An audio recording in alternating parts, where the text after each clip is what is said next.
চাঁদপুরের মতলব উত্তরে মেঘনা নদীতে অবৈধভাবে বালু উত্তোলনকালে একটি ড্রেজার ও ৯টি বাল্কহেড সহ ২৮ জনকে আটক করা হয়েছে। গতকাল উপজেলার মোহনপুর ইউনিয়নের বাহারচর নামক স্থানে কোস্টগার্ড ও নৌ পুলিশ যৌথ অভিযান পরিচালনা করে তাদেরকে আটক করেন।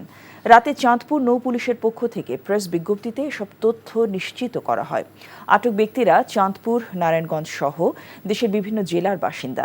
অভিযানে নেতৃত্ব দেন মতলব উত্তর উপজেলার সহকারী ভূমি কমিশনার ও নির্বাহী ম্যাজিস্ট্রেট হিল্লোল চাকমা।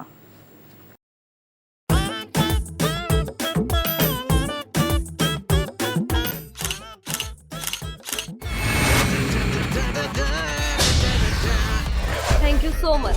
শুধু থ্যাঙ্কসই দিবেন আর কিছু দিবেন না? যদি দেওয়ার মতো হয় সো যে কোনো কিছু। খুব খুশি লাগলো আপনার সাথে ডিল করে। Deal done. ভাই 50 লাখ। বিউটিফুল।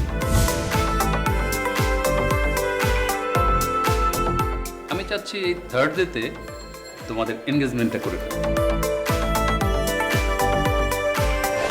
এখানে তো রতন নামে কোনো কিডনি ডাক্তার নাই।